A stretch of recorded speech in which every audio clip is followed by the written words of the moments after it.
Hello बच्चों, हम लोग अर्थमेटिक का लेवल 1 पढ़ रहे हैं और आज हम लोग रेशियो के पार्ट 2 पर चर्चा करने वाले हैं। आप सभी बच्चों ने रेशियो का पार्ट 1 का वीडियो सभी लोगों ने देख लिया होगा और जिन बच्चों ने रेशियो का पार्ट 1 का वीडियो नहीं देखा है उनको मैं सबसे पहले ये बताना चाहूंगा कि आप सभी लोग सबसे पहले पार्ट 1 का वीडियो देखें, इसके बाद पार्ट 2 का वीडियो देखें। तो अब हम पार्ट 2 के वीडियो में क्वेश्चन शुरू करते हैं।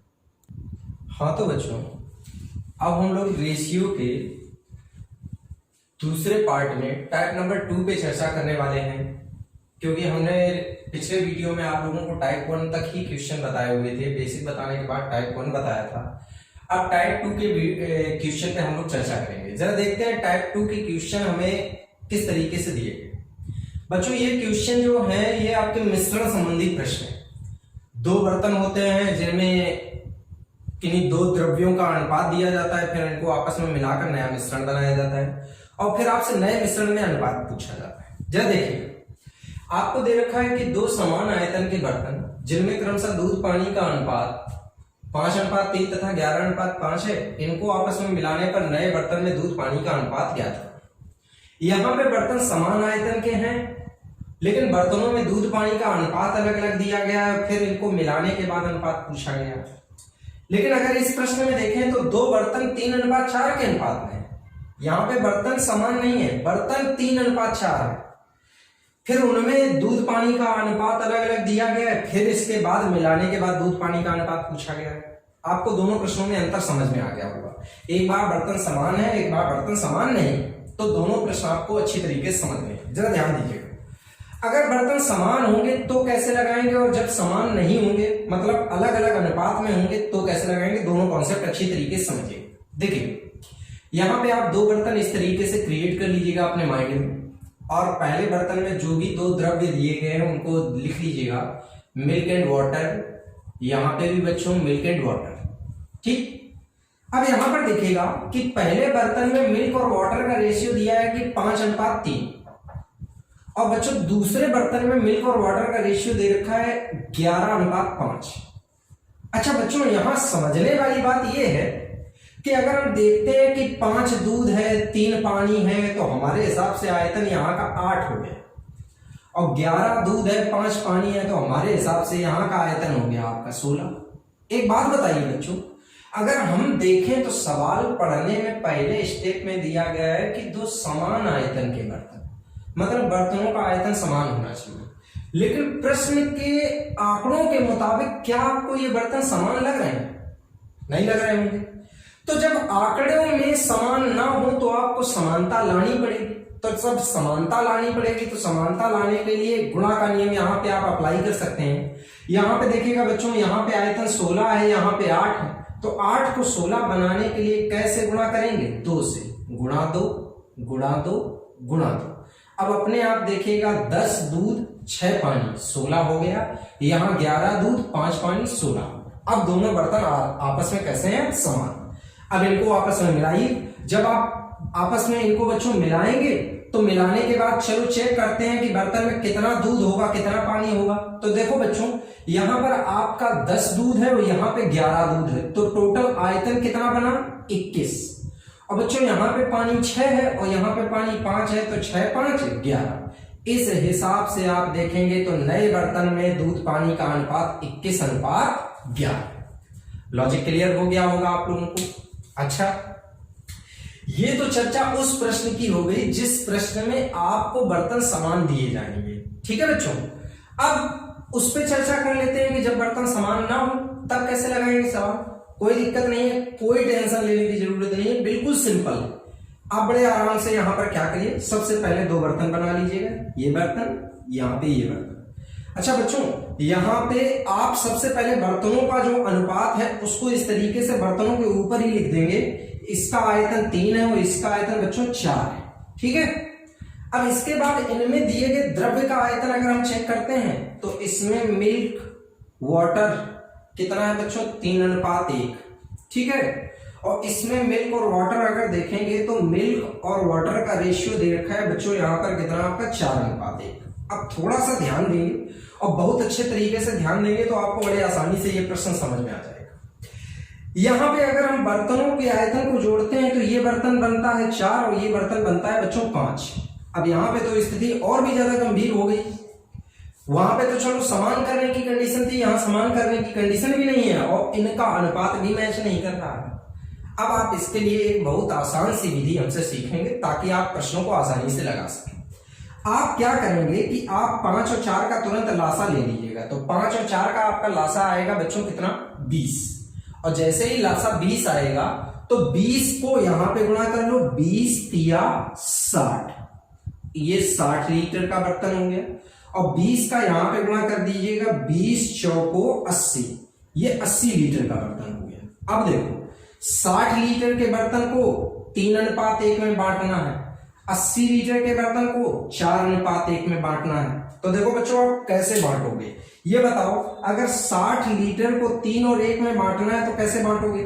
4 की वैल्यू आप माइंड में क्या लोगे, 60। 1 की वैल्यू क्या बन जाएगी, 15। जब 1 की वैल्यू 15 बनेगी तो यहाँ पे दूध बना 15 तिया 45 और 15 एकम 15।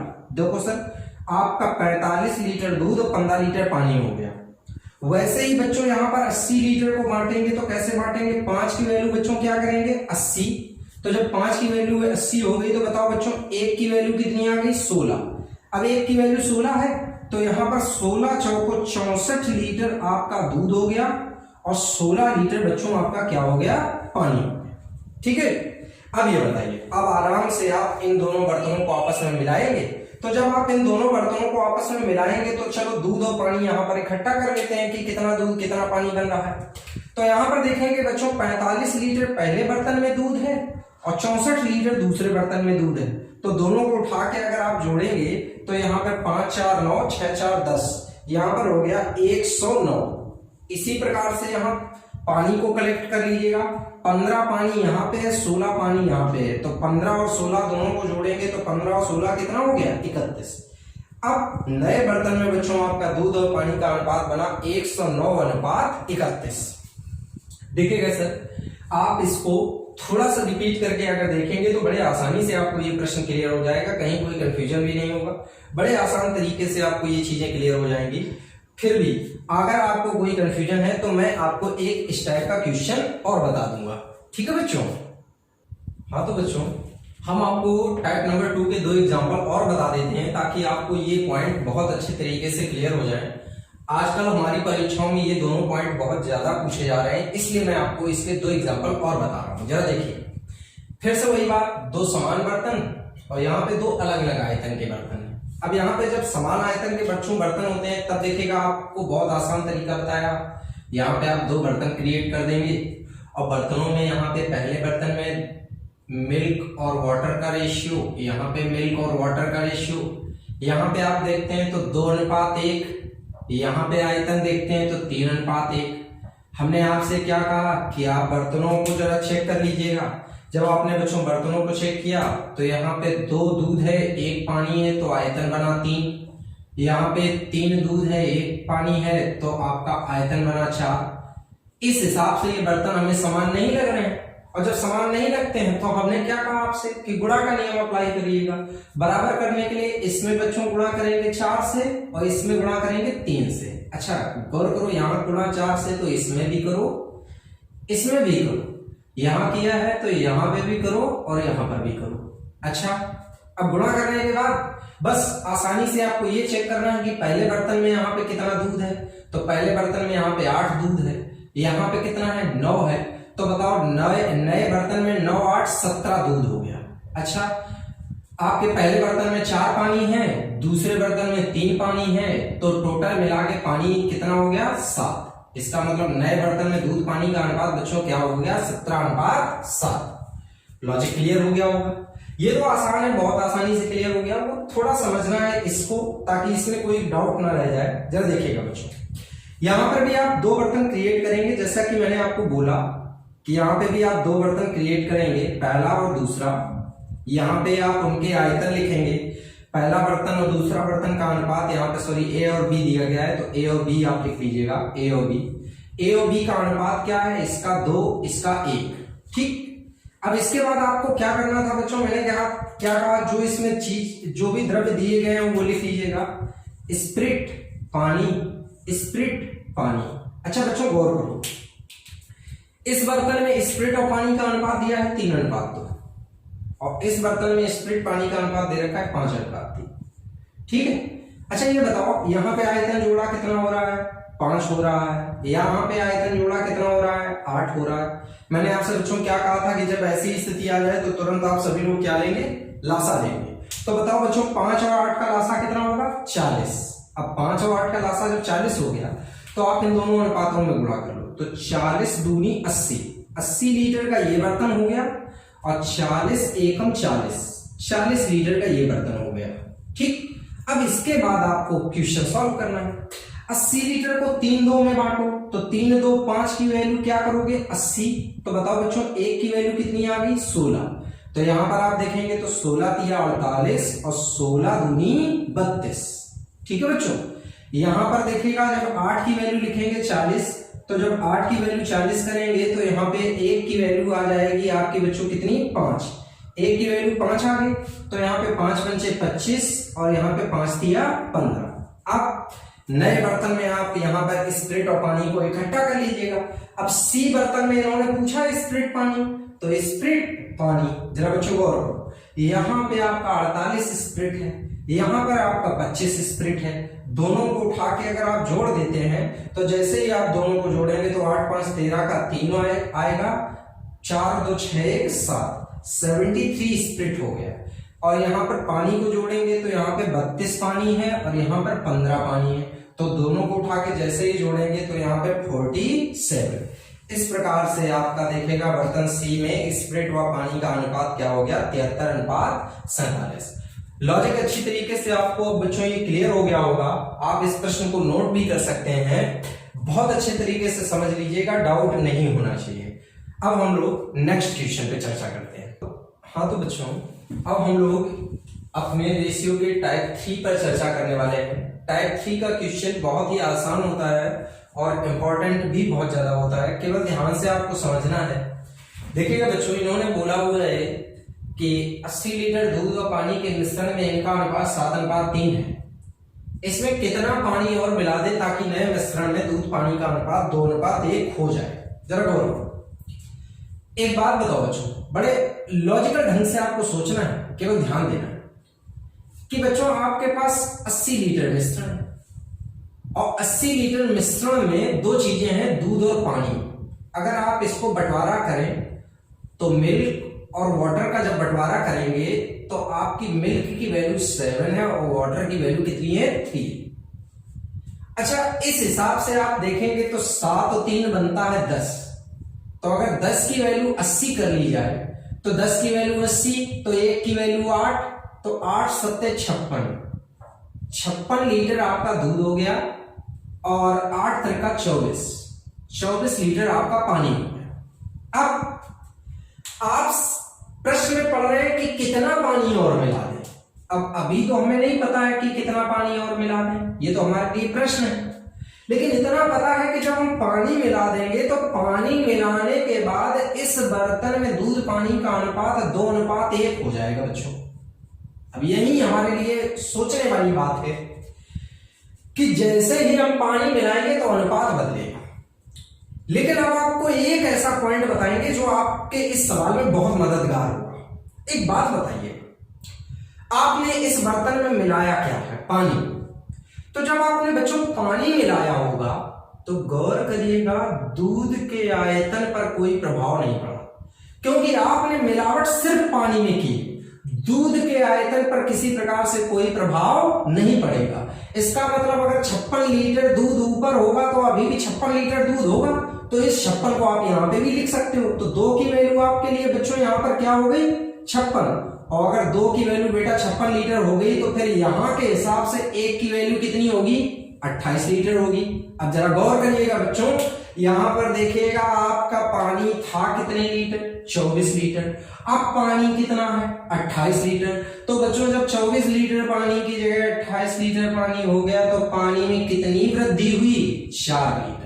इसका मतलब बच्चों आपने इस बर्तन में कितना पानी और मिलाया? 4 लीटर। लॉजिक क्लियर हो गया होगा। अच्छा मैंने एक और प्रश्न लिखा हुआ है, अब इस प्रश्न और इस प्रश्न में कोई खास अंतर नहीं है, बस थोड़ा सा एक समझने वाली बात है कि यहां पर बच्चों देखो आपको आरंभ में आयतन दिया गया था 80 लीटर, यहां नहीं दिया गया। यहां पे प्रश्न में यह पूछा गया था कि कितना पानी मिलाया जाए, और यहां पर बच्चों इन्होंने बताया इसमें 8 लीटर पानी मिलाया जाए। मतलब सीधा है कि जो यहां दिया गया था वो यहां पूछा गया है, और जो यहां पूछा गया था वो यहां दिया गया, बस इतना अंतर है, कॉन्सेप्ट नहीं बदलेगा। ध्यान दीजिएगा, बड़े आसानी से हम लोग समझ लेंगे। यहां पर आपको कुछ नहीं करना है, केवल ध्यान से समझना है। बच्चों ये देखिएगा कि आप मिश्रण में आरंभ में देखिएगा, आरंभ में मिल्क और वाटर का रेशियो यहां पे बच्चों कितना है, 4:1, ठीक है। फिर आप इसमें 8 लीटर पानी और मिलाते हैं, तो जब आप 8 लीटर पानी और मिला देते हैं तो 8 लीटर पानी मिलाने के बाद बर्तन में दूध पानी का अनुपात 3:1 हो जाता है। अब यहीं पे आपको दिमाग लगाना कि भाई हमने इस बर्तन में पानी के आयतन में परिवर्तन किया, ना कि दूध में। तो जब दूध के आयतन में परिवर्तन नहीं किया है तो दूध के आयतन में परिवर्तन ना होने के कारण क्या इसकी वैल्यू पे कोई प्रभाव पड़ना चाहिए? नहीं पड़ना चाहिए। लेकिन यहां पर देखो आपका मिल्क की वैल्यू 4 दिख रही है, यहां पे मिल्क की वैल्यू 3 दिख रही है। तो यही पॉइंट एक ऐसा पॉइंट है जिसके माध्यम से हम सवाल को समझेंगे। तो हमें तुरंत क्या करना है कि मिल्क की वैल्यू दोनों जगह सेम करनी है, क्योंकि हमने इस बर्तन में मिल्क नहीं मिलाया। तो ऊपर गुणा करेंगे बच्चों 3 का और नीचे गुणा करेंगे 4 का। यहां पर भी गुणा 3 का करेंगे, यहां पे भी गुणा क्या का करेंगे 4 का। अब बड़े गौर से देखो बच्चों, यहां पर आपका पानी कितना है 3, और बच्चों यहां पे पानी कितना 4। तो बताओ पानी 3 से 4 हो रहा है, मतलब कितना बढ़ रहा है 1 बढ़ रहा है, और सवाल में 8 लीटर बढ़ रहा है। तो बताओ बच्चों 1 की वैल्यू कितने लीटर 8 लीटर।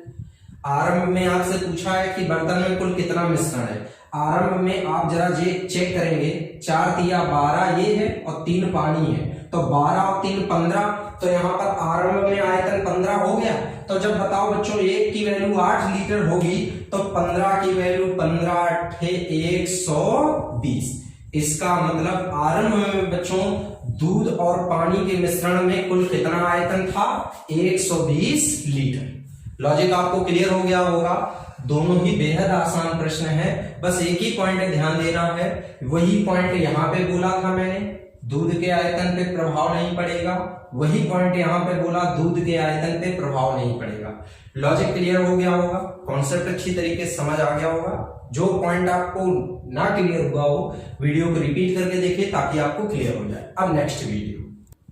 हाँ तो बच्चों अब हम लोग टाइप नंबर 4 पर चर्चा करने वाले हैं, और टाइप नंबर 4 में मैंने रेशियो के आय व्यय संबंधी प्रश्न लिखे हुए हैं। देखिएगा मैंने आपके सामने 2 प्रश्न लिखे हुए हैं। ये बहुत ही बेसिक टाइप का प्रश्न है, और ये थोड़ा सा इससे अच्छे टाइप में आता है प्रश्न, क्योंकि इसमें अक्सर लोग x और y के बिना इस प्रश्न को नहीं लगा पाते हैं। ये तो सिंपल प्रश्न है, तो आसानी से इसको बच्चे सॉल्व कर पाएंगे। लेकिन दोनों ही प्रश्न मैं समझाता हूं ताकि आपको अच्छी तरीके से कॉन्सेप्ट क्लियर हो जाए। जरा देखते हैं बच्चों, यहां पर आपको दिया गया है कि a और b की आय का अनुपात 5:4 है। तो सबसे पहले यहां पर 2 कैंडिडेट हैं a और b, और बच्चों इनकी आय दी गई है, तो आय का अनुपात दिया गया है 5:4। और फिर बच्चों बताया इनके खर्च का अनुपात दे रखा है सवाल में कि खर्च का अनुपात 3:2, और प्रत्येक की बचत बता रहे हैं कि प्रत्येक की बचत 800, बचत प्रत्येक की 800, तो इसकी भी 800 इसकी भी 800। ठीक, अब जरा बच्चों यहां पर गौर करो, अगर इस प्रश्न में आप देखेंगे तो बड़े आसानी से कोई भी नॉर्मल कैंडिडेट होगा वो भी इस प्रश्न को देख के तुरंत सॉल्व कर सकता है, क्योंकि इस प्रश्न में ऐसा कुछ है ही नहीं कि जिसमें आपको परेशानी हो। भाई एक आदमी ने 5 कमाया 3 खर्चा कर दिया, तो बचत सीधे 2 हो गई। 4 कमाया 2 खर्चा कर दिया, बचत 2 हो गई। तो देखो इसकी भी बचत 2 आ रही है और इसकी भी बचत 2 आ रही है। तो यहां पर चाहे इधर से कहीं से भी आप उठा के क्या बोल सकते हो कि 2 की वैल्यू क्या है 800। तो जब बच्चों 2 की वैल्यू 800 होगी तो 1 की वैल्यू क्या होगी 400, और 1 की वैल्यू जैसे ही आपकी 400 आएगी तो बच्चों हमसे ए की आय पूछी गई है, तुरंत आप यहाँ पर ए की आय निकालेंगे तो 4 पंचे 20, मतलब ए की आय बच्चों आ गई 2000 रुपए। बताइए कहीं किसी प्रकार का कोई कंफ्यूजन हुआ इस प्रश्न में? बिल्कुल एक सीधा प्रश्न है। अब समस्या इस प्रश्न की है क्या है, इसे देखिए यहाँ पर भी दो व्यक्ति हैं, सेम तरीके से दो कैंडिडेट मैंने यहाँ पे बना लिए। यहाँ पर बच्चों कैंडिडेट के बारे में बताया कि आय का अनुपात 5:3 है, मतलब यहाँ पर हम लिख सकते हैं आय 5 और इसकी आय 3। और बच्चों व्यय का अनुपात आप देख सकते हैं 9:5 है, तो 9 और 5। फिर बचत दी गई है, बचत क्रमशः 1300 और 900 है, 1300 और यहाँ 900। अब इस प्रश्न में समस्या क्या है देखना, जरा आपको गौर करना है। एक इस पहले कैंडिडेट ने कमाया कितना 5 और खर्चा कितना 9। क्या ऐसा पॉसिबल हो सकता है कभी कि कोई आदमी 5 कमाए और 9 खर्चा कर दे? दूसरी तरफ देखो, इसने कमाया कितना 3 और खर्चा कितना 5। मतलब अगर आप देखेंगे तो प्रश्न में जो नहीं हो सकता है वो यहां पे दिया गया है। कभी भी आय से ज्यादा व्यय नहीं हो सकता, आय से व्यय हमेशा कम होना चाहिए। लेकिन जब इस केस में प्रश्न दिया जाता है तो अक्सर एग्जाम में बच्चे सवाल लगाने के लिए या कई लोग इस सवाल को बताने में एक्स और वाई का इस्तेमाल कर लेते हैं, ठीक। लेकिन मैं आपको एक आसान विधि बताऊंगा, थोड़ा सा गौर करने की आवश्यकता है, बड़े आसानी से आपको विधि क्लियर हो जाएगी। आप सभी बच्चे तुरंत एक काम करेंगे कि इस व्यय के कॉलम को एक ब्रैकेट में इस तरीके से बंद कर दें, ठीक। अब इस व्यय के कॉलम को त्रियक गुणा एक बार ऊपर करो एक बार नीचे करो। तो देखो जब त्रियक गुणा करोगे तो कैसे करोगे, 3 9 27 और 5 पंचे 25। यहां पर 27 और 25 का अंतर ले लीजिएगा 2। दोबारा गौर करें, 9 3 27, 5 पंचे 25, अंतर लिया 2। वही काम नीचे करो, 9 ने 81 और 13 5 65। अगर यहां पर आप बच्चों यहां पर देखेंगे तो 6500 8100 का अंतर आप यहां पे साइड पे कहीं पे निकाल लीजिएगा। 8100 और यहां पर आपका कितना है बच्चों 6500। सॉल्व करेंगे 0 0, ये आएगा 6, यहां पर आया 1, 1600 अंतर आ रहा है। तो यहां पर अंतर आपका कितना आएगा 1600। अब बच्चों आप सीधे काम करो, इस 2 की वैल्यू आप सीधे क्या कर दो 1600। तो जब 2 की वैल्यू 1600 तो बच्चों 1 की वैल्यू 800। कहीं पे भी आप अप्लाई कर सकते हैं। हमसे पूछी गई ए की आय 8 पंचे 40, मतलब यहां पर 4000 रुपए। तरीका क्लियर हो गया होगा। आप देखिएगा इस प्रश्न को बिना एक्स वाई के आपने कितने आसान तरीके से सॉल्व कर लिया है। बच्चों इस प्रश्न को दोबारा से रिपीट करके देखना ताकि कहीं कोई डाउट ना रह जाए। ये बहुत इंपॉर्टेंट सवाल है आपकी परीक्षाओं के लिए, और आय व्यय संबंधी सवालों में आप इस प्रश्न को अगर कर ले रहे हैं तो बहुत आसान आपके लिए एग्जाम हो जाएगा। तरीका आप लोगों को क्लियर हो गया होगा। अब नेक्स्ट कॉन्सेप्ट पे चर्चा करते हैं। हाँ तो बच्चों अब हम लोग टाइप नंबर 5 पे चर्चा करने वाले हैं। टाइप नंबर 5 में मैं आपको बड़े ही इंटरेस्टिंग 2 क्वेश्चन बताने वाला हूँ। बड़े आसान तरीके से आप दोनों प्रश्नों को समझेंगे और बड़े आसानी से आपको दोनों प्रश्न समझ आ जाएंगे। जरा ध्यान दीजिएगा, देखिएगा यहाँ पर आपको प्रश्न में बताया गया है कि रमेश के पास कुछ मुर्गी तथा भेड़ है और पैरों की संख्या 100 है और सिरों की संख्या 38 है। तो कुल मुर्गी की संख्या आपको बतानी है, कुल मुर्गी ज्ञात हो कितनी मुर्गियां। तो बच्चों आपको कुछ विशेष नहीं करना है, बड़े आसानी से आपको इस सवाल के बारे में सोचना है। थोड़ी देर के लिए आप यहाँ पर सबसे पहली चीज जो इमेजिन करेंगे वो ये कि चाहे मुर्गी हो चाहे भेड़ हो, सिर सबका एक होता है। तो इस हिसाब से अगर आप देखेंगे तो सिरों की संख्या अगर 38 दी गई है तो टोटल यहाँ पे मुर्गी और भेड़ मिला के टोटल कुल कितने पशु पक्षी हैं 38। इतना समझ आ गया होगा। अब इस 38 में 2 चीजें क्लियर करनी है कि इसमें से कुछ आपकी भेड़ होगी और कुछ आपकी मुर्गी होगी, ठीक है। ये दोनों चीजें आपको क्लियर करनी है, कुछ आपकी भेड़ और कुछ आपकी मुर्गी है। तो बच्चों यहां पर जरा गौर करो, आपको यहां पर दी गई है पैरों की संख्या कितनी है 100। अब यहां पर आप सभी बच्चे तुरंत एक काम करेंगे कि यहां पर पैर की संख्या लिख लेंगे कि पैर आपके 100, और यहां पे काउंट कर लेंगे कि भेड़ के पैर 4 होते हैं और सर मुर्गी के पैर 2 होते हैं। अब प्रश्न क्या ये आंसर देने की सीधे बारी आती है, तो आपको देखिएगा प्रश्न का आंसर कैसे देना है, जरा ध्यान दीजिएगा। मैं आपको ट्रिकी विधि से भी इस प्रश्न का आंसर देना सिखाऊंगा, पहले आप समझ लीजिएगा। एक बात बताइए कि प्रश्न में आपसे किसके बारे में पूछा गया कि मुर्गी की संख्या क्या था।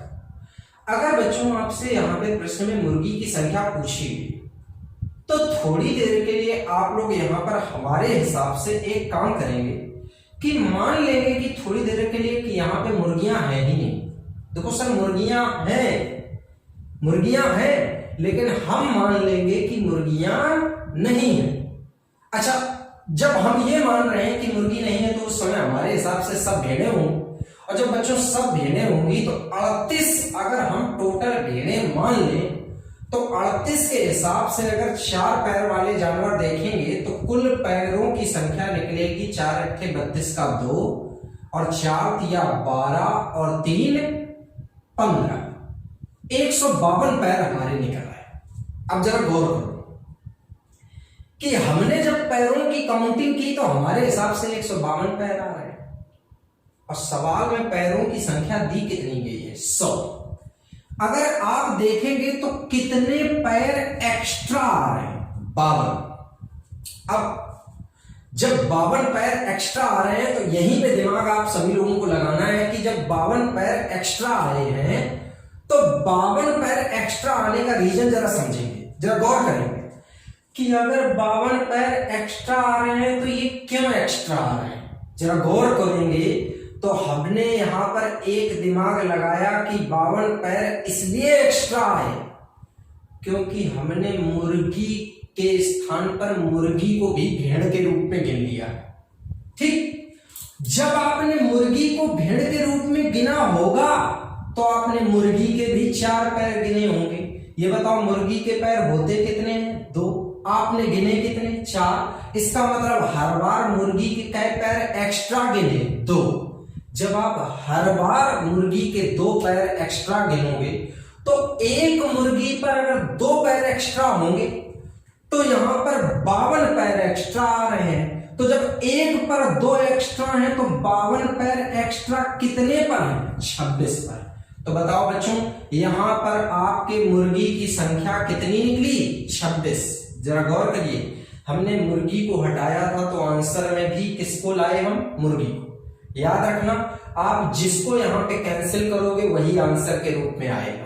वही बात आपको इस प्रश्न में भी समझा देते हैं, जरा दोबारा से गौर कर लीजिएगा बच्चों। यहां पर भी मैं आपको उसी कॉन्सेप्ट का इस्तेमाल करवाऊंगा।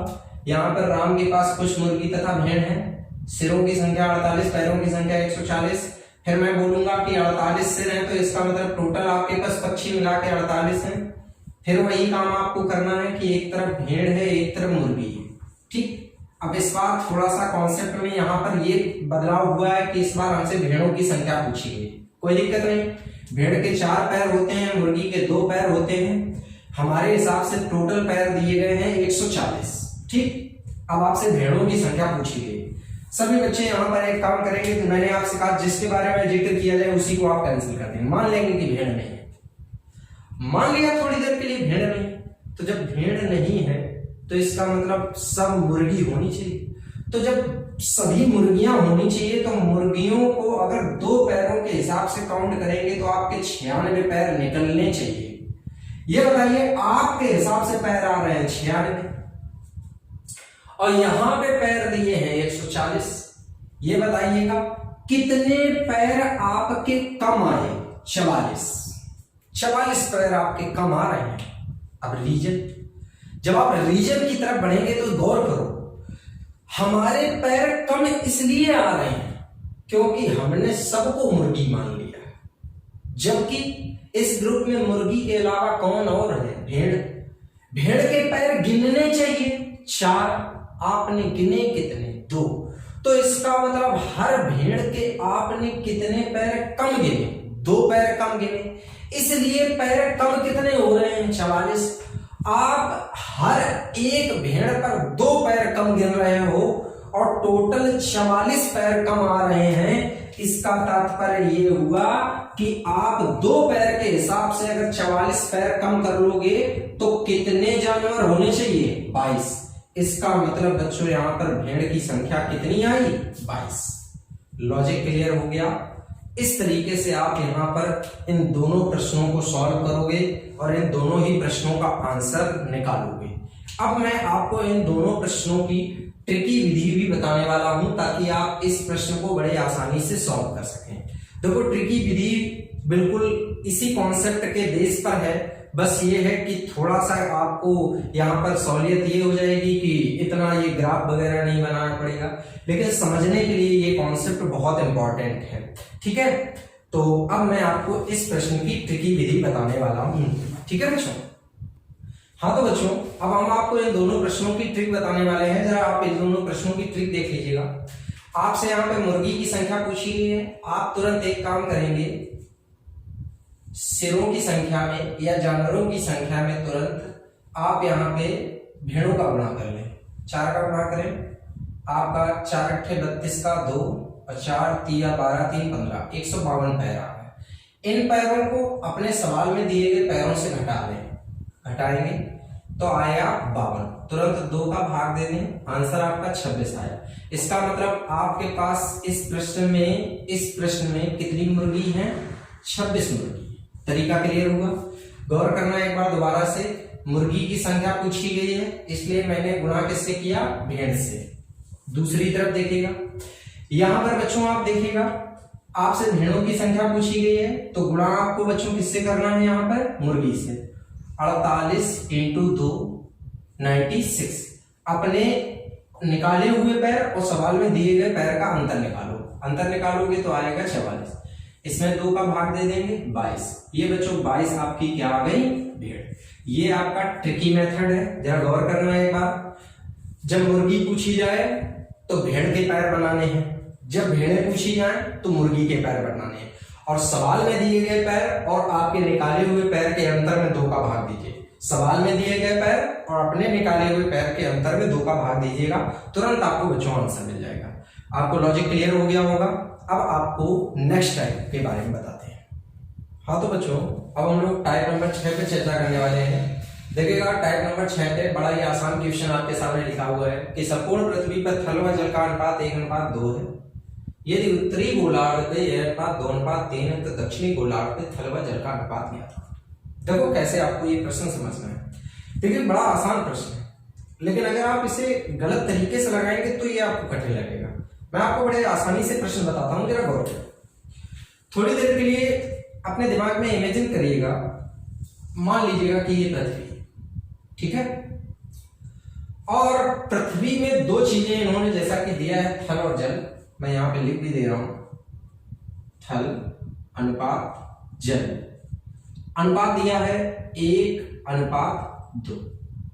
अच्छा, थोड़ा इसको अच्छा बनाने के लिए आप इसे 100 और 200 भी अगर कर लेंगे तो अनुपात में प्रभाव नहीं पड़ेगा। इस हिसाब से आपकी जो पृथ्वी होगी, आपके पृथ्वी की टोटल वैल्यू 300 बन जाएगी, क्योंकि 100 थल है और 200 जल है, तो पूरी पृथ्वी कितनी हो गई? 300। अच्छा, इस प्रश्न के अकॉर्डिंग इसमें 2 गोलार्धों पे चर्चा की गई है, उत्तरी गोलार्ध और दक्षिणी गोलार्ध। ठीक, तो हम मान लेते हैं कि उत्तरी गोलार्ध ऊपर है और दक्षिणी गोलार्ध नीचे है, और आधी पृथ्वी ऊपर है और आधी पृथ्वी नीचे। तो अगर आधी पृथ्वी ऊपर है और आधी पृथ्वी नीचे है तो 300 को 2 भागों में अगर डिवाइड करोगे तो 150 हिस्सा पृथ्वी ऊपर और 150 हिस्सा पृथ्वी नीचे आ गई। ठीक है, अब जरा गौर करो, इन्होंने आपको स्पष्ट शब्दों में लिखा है कि उत्तरी गोलार्ध पे थल व जल का अनुपात इन्होंने दे रखा है कितना? 2:3, मतलब 2 ये 3 ये। अच्छा, अगर आप यहां पे देखेंगे तो 2 3 कितना बनेगा? 5। अब अगर आप यहां पे 5 की वैल्यू आप 150 कर देंगे तो 1 की वैल्यू 30 बनेगी, और जब 1 की वैल्यू 30 बनेगी तो आपका जल हो गया 30, ये थल हो गया 30 दूनी 60 और जल हो गया 30 तिया 90। अब जरा गौर, हमें ये अनुपात दक्षिणी गोलार्ध पे बताना है कि दक्षिणी गोलार्ध पे थल और जल का अनुपात क्या होगा। चलो बताते हैं। यहां पे थल और यहां पे जल। अब बस केवल ध्यान दो, तुरंत उत्तर आएगा आपका। एक बात बताओ बच्चों कि पूरी पृथ्वी पे थल कितना है? 100। पूरी पृथ्वी पे अगर 100 थल है और देखो उत्तर में क्या है? 60, तो बचा कितना? 40। तो यहां पे आप 40 लिख दीजिए। ठीक, पूरी पृथ्वी पे जल 200 है और उत्तर में जल कितना, 90। तो अगर 200 में से 90 ऊपर चला गया तो बचा कितना, 110। 110 नीचे आ गया। देखो अभी भी 150 बन रहा, रेशियो में कन्वर्ट कर दो, आपका आंसर आ गया 4:11। ये बच्चों आपका हो गया आंसर। लॉजिक आपको अच्छी तरीके से क्लियर हो गया होगा। कहीं कोई कंफ्यूजन अगर है तो आप वीडियो को दोबारा से प्ले करके देखें ताकि आपके सारे डाउट अच्छी तरीके से क्लियर हो जाए। ठीक है बच्चों।